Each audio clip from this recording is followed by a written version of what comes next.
नमस्ते सबैजनालाई। मेरो 2-3 जना साथीहरूले धेरै मेसेज गरिरहेको थियो मलाई होइन। मेरो आफ्नै चिनेको साथीहरूले कि "हेर न साथी म पनि आउन चाहन्छु, तर कहाँ जाऊँ, कुन कन्ट्री जाऊँ?" भनेर अलिकति कन्फ्युजन भइरहेछ मलाई। कहाँ जाँदाखेरि अलिकति राम्रो होला, अलिकति सेटल हुन सकिन्छ, यहाँभन्दा राम्रो गर्न सकिन्छ। किनभने उनीहरूले त्यहाँ पनि नेपालमा पनि जब गरिरहेछ अलरेडी। आफ्नो भएको जब छोडेर बाहिर मुभ हुनु भनेको त्यो एउटा नर्मल कुरा होइन क्या, त्यो धेरै सोचेर मान्छेले गर्छन् होइन। म पनि जब छोडेर नेपालको जब छोडेर अनि डिसिजन लिएको हो कि बाहिर आउनको लागि।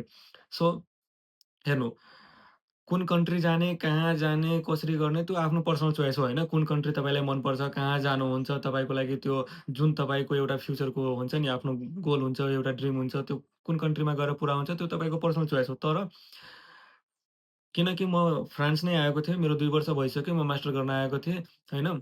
अनि मेरो आफ्नो एक्सपिरियन्स राम्रो छ भने, म एउटा के भन्न सक्छु कि फ्रान्स तपाईँहरूको लागि एउटा गुड अप्सन हुनसक्छ, होइन? गुड अप्सन किन छ भने 2-3 टा कुरा छ, होइन? हामीले सोच्नु भनेको त्यो 2-3 टा कुरा हो कि अब एक्सपेन्सेस कति लाग्छ, होइन? जानको लागि र हामीले कति त्यहाँबाट रिटर्न कति पाउन सक्छौँ, कति इन्कम हुनसक्छ, कहाँ पार्ट टाइम जबहरू कतिको पाउन सकिन्छ, अनि चाहे पढाइपछि हाम्रो फ्युचर कतिको यहाँ सेटल गर्न सकिन्छ, फ्युचरमा राम्रो हुन्छ कि हुँदैन, त्यही 2-4 वटा कुरा त सोच्ने हो नि हामीले, होइन? त्यसकै लागि आउने हो खासमा पैसै कमाउन त आएको हो, होइन? राम्रोसँग पढेर सबै थोक गरेर अनि फ्युचरमा त्यही त मेन गोल भनेको मान्छेको सेटल हुन चाहिँ हो नि, होइन? त्यही भएर यो एक्सपेन्सेसको कुरा गर्दाखेरि तपाईँको अरू कन्ट्रीको कम्पेयरमा फ्रान्समा तपाईँको कलेज फीहरू एकदम धेरै अफोर्डेबल हुन्छ होइन। सेम कोर्स तपाईँ नेपालमा हुनुहुन्छ होइन, त्यहाँ अब यतिकै सर्च गर्नु कलेजको फीहरू होइन, युकेको कलेजको फीहरू राम्रो-राम्रो कलेजको अनि फ्रान्सको कलेजको फीहरू यसो सर्च गर्नु होइन, कम्पेयर गर्नु। तपाईँले धेरै डिफ्रेन्स पाउनुहुन्छ के। जतिमा मेरो साथीहरू युके गएको छ नि, त्योभन्दा आधी खर्चमा म यहाँ फ्रान्स आइसकेको छु कि। अनि कमाउने भनेको जस्तै अब जबको कुरा गरौँ, इन्कमको कुरा गऱ्यो भने अलमोस्ट सेम छ के। मेरो साथीहरू युकेमा भएर उसले कमाउने र मैले कमाउने अलमोस्ट सेम छ होइन। अब त्यहाँ युकेमा अलिकति कमाइ धेरै पेमेन्ट धेरै छ भने त्यहाँको एक्सपेन्सेस पनि त्यही हिसाबले छ। यहाँ अलिकति पेमेन्ट युकेभन्दा अलिक कम छ भने त्यहाँ यहाँको एक्सपेन्सेस पनि त्यही हिसाबले छ। त्यही भएर त्यो एक्सपेन्सेसको कुरा गर्नुहुन्छ भने एक्सपेन्सेस तपाईँको अरू जुनसुकै कन्ट्रीभन्दा तपाईँको युरोपतिरको कन्ट्रीहरूमा एक्सपेन्सेस कम हुन्छ आउनको लागि स्टडी भिजामा है। तपाईँ यत्तिकै कम्पेयर गर्नु, तपाईँले एकदम अफोर्डेबल पाउनुहुन्छ र फ्रान्समा एउटा के छ कि पब्लिक युनिभर्सिटीहरूको सुविधा एकदम राम्रो छ होइन। तपाईँले पब्लिक युनिभर्सिटीमा एडमिसन पाइहाल्नुभयो भने तपाईँको त्यस्तो फीको लास्टै तनाव पनि हुँदैन केहीको, फाइनेन्सियल त्यस्तो बर्डन हुँदैन होइन। सो एक्सपेन्सेस यहाँ एकदम धेरै कम छ। म आउने बेलामा मलाई थाहा थिएन होइन। मसँग टाइम पनि कम थियो। म हतार-हतार गरेर आएको हो। अनि मलाई त्यस्तो थाहा पनि थिएन, गाइड गरिदिने मान्छे पनि थिएन। त्यही भएर मलाई थाहा भएन यो फीहरूको बारेमा। तर अरू कन्ट्रीको कम्पेयर गर्दाखेरि फ्रान्समा तपाईँको फी एकदम अफोर्डेबल छ। पब्लिक युनिभर्सिटीमा भएन, प्राइभेट युनिभर्सिटीमा भए पनि तपाईँले फी अफोर्ड गर्न सक्नुहुन्छ। त्यसको लागि धेरै नसोच्नु होइन।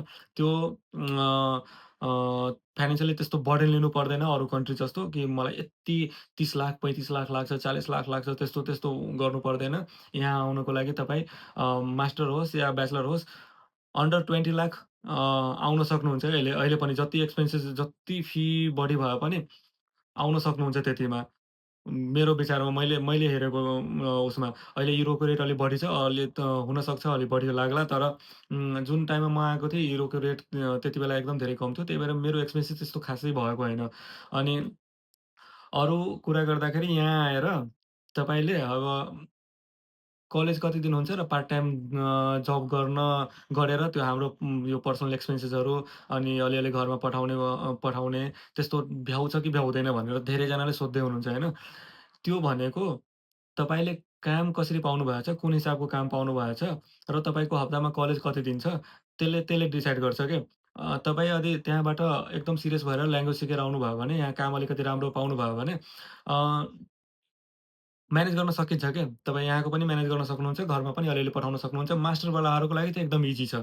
मास्टरवालाहरू तपाईँहरू आउन आउन चाहनुहुन्छ भने फ्रान्स तपाईँको लागि एकदम धेरै गुड अप्सन हो। किनभने यहाँ 1 वर्षको कोर्स हुन्छ मास्टरको होइन। अनि अलमोस्ट तपाईँले फी तिरेर आउनु भएको हुन्छ। सो तपाईँको त्यस्तो अर्को वर्ष फी तिर्नुपर्छ, यो गर्नुपर्छ भनेर बर्डन हुँदैन। एउटै एउटै टेन्सन दिमागमा हुन्छ, त्यो भिजा रिन्यू गर्नेहरूको टेन्सन हुन्छ। त्यो अब छुट्टै कुरा हो, त्यो अर्को पार्ट हो होइन। अनि यो एक्सपेन्सेसको कुरा गर्दाखेरि मास्टरवालाहरूलाई अलिकति इजी हुन्छ ब्याचलरवालाहरू पनि गर्न सक्छ, नगर्न सक्ने होइन। यहाँ आएर हजारौँवटा बाटो खोल्छ सबैजनाको लागि होइन, त्यो टेन्सन नलिनु होइन। अरू कन्ट्रीको कम्पेयरमा मलाई बेस्ट लागिरहेछ क्या। अनि आफ्टर स्टडी होइन के भन्छ कि हामी यहाँ सेटल हुन कतिको सजिलो छ भनेपछि हामीसँग यहाँ अप्सन छ क्या। अप्सन के छ भने हामीसँग मोर देन 20 वटा कन्ट्रीहरूको सेन्जेन जति कन्ट्री छ नि त्यति कन्ट्रीको अप्सन छ क्या हामीसँग। इफ मान्नु न तपाईँलाई तपाईँको अब एउटा कन्ट्रीमा तपाईँले जब पाउनु भएन आफ्नो फिल्डको, तपाईँ हेर्नु, अप्लाई गर्नु, अरू-अरू कन्ट्रीमा पनि अप्लाई गर्नु होइन। तपाईँलाई अब जब स्पोन्सर गरिदियो भने, तपाईँ अरू-अरू कन्ट्रीमा पनि मजाले मुभ हुन सक्नुहुन्छ। त्यस्तो पेपर वर्क त्यस्तो लेन्दी हुँदैन, झ्याउ हुँदैन होइन। सो एउटा त्यो चाहिँ फ्रिडम छ यहाँ के। अब स्टडी भिजामै आउनु भएको छ भने पनि अब बिदा भयो, केही भयो, घुम्न जानको लागि, तपाईँ अरू-अरू कन्ट्री जानको लागि केही तपाईँको पेपर वर्क केही पनि गर्नु पर्दैन। एकदम यहाँ त्यसको लागि एकदम फ्रिडम छ। सो अ पैसाको कुरा गर्दा पनि तपाईँको पैसा कम लाग्छ। इन्कमको कुरा गर्दा पनि जब यहाँ नपाइने होइन। मेरो जति साथीहरू छ सबैले जब गरिरहेछ, आफ्नो म्यानेज गरिरहेछ होइन। अरू अरू कुराहरूमा पनि मलाई यहाँको लाइफस्टाइलदेखि लिएर यहाँको भनौँ न मलाई सबै थोक मलाई मन परिरहेछ क्या यहाँ आउँदाखेरि। एडजस्ट गर्न सकिरहेछु क्या म। अनि म आएँ सुरुदेखि नै जब गर्न थालेँ। सो मलाई त्यस्तो खासै गाह्रो भएको थिएन र मेरो अरू साथीहरूलाई पनि यहाँ हेर्दाखेरि कसैलाई पनि त्यस्तो गाह्रो भएको छैन। अनि सो तपाईँ यदि सोच्दै हुनुहुन्छ भने फ्रान्स आउनको लागि या कतै बाहिर जानको लागि सोच्दै हुनुहुन्छ भने एकचोटि फ्रान्स चाहिँ हेर्नु। पब्लिक युनिभर्सिटीमा भयो भने ट्राई गर्नु होइन, भएन भने प्राइभेट युनिभर्सिटीमा पनि हेर्नु होइन। यहाँ आएर गर्न सकिन्छ, नगर्न सक्ने होइन, गर्न सकिन्छ। अब सुरुमै त त्यस्तो हुँदैन, तर बिस्तारै बस्दै जानुभयो भने बिस्तारै चाहिँ आफ्नो लाइफ सेटल गर्न सकिन्छ। त्यसको लागि केही पनि गाह्रो छैन। अनि 2-3 टा कुराहरू छ, त्यो एकदम ध्यान दिएर आउनुहोला। त्यो भनेको मैले आफ्नो भिडियोहरूमा राखेको छु। मैले के गल्ती गरिरहेको थिएँ भनेर, त्यस्तो गल्तीहरू नगर्नुहोला। फ्रान्स आउँदै हुनुहुन्छ भने ल्याङ्ग्वेज एकदम इम्पोर्टेन्ट छ, त्यो सिकेर आउनुहोला। मैले डिस्कस गरेको छु ल्याङ्ग्वेजको कस्तो अप्ठ्यारो हुन्छ, के हुन्छ भनेर होइन अर्को भिडियोहरूमा। सो त्यही हो। एउटा राम्रो अप्सन हो फ्रान्स चाहिँ। युरोपको अरू कन्ट्री पनि छ, जस्तै जर्मनी भयो, तपाईँको अरू कन्ट्री पनि राम्रै छ, नहुने होइन। तर मेरो एक्सपिरियन्स फ्रान्समा भएको भएले म तपाईँलाई फ्रान्सको बारेमा एक्सप्लेन गरिदिएको हो। यहाँ राम्रो छ, त्यस्तो गाह्रो हुने, अब कमाउनै नसक्ने, गर्नै नसक्ने खालको होइन, जबै नपाइने त्यस्तो गाह्रो केही पनि छैन यहाँ है। अलिकति गाह्रो ल्याङ्ग्वेजको छ, अलिकति होइन धेरै गाह्रो छ।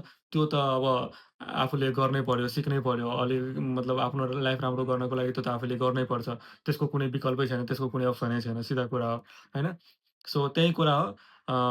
थ्याङ्क यू सबैजनाले भिडियो हेरिदिनु भएकोमा। अब केही इन्फर्मेसन चाहियो भने यसो कमेन्टहरू गर्नुहोला। सकेसम्म रिस्पोन्स गर्ने कोसिस गर्छु। हवस् त, धन्यवाद सबैजनालाई।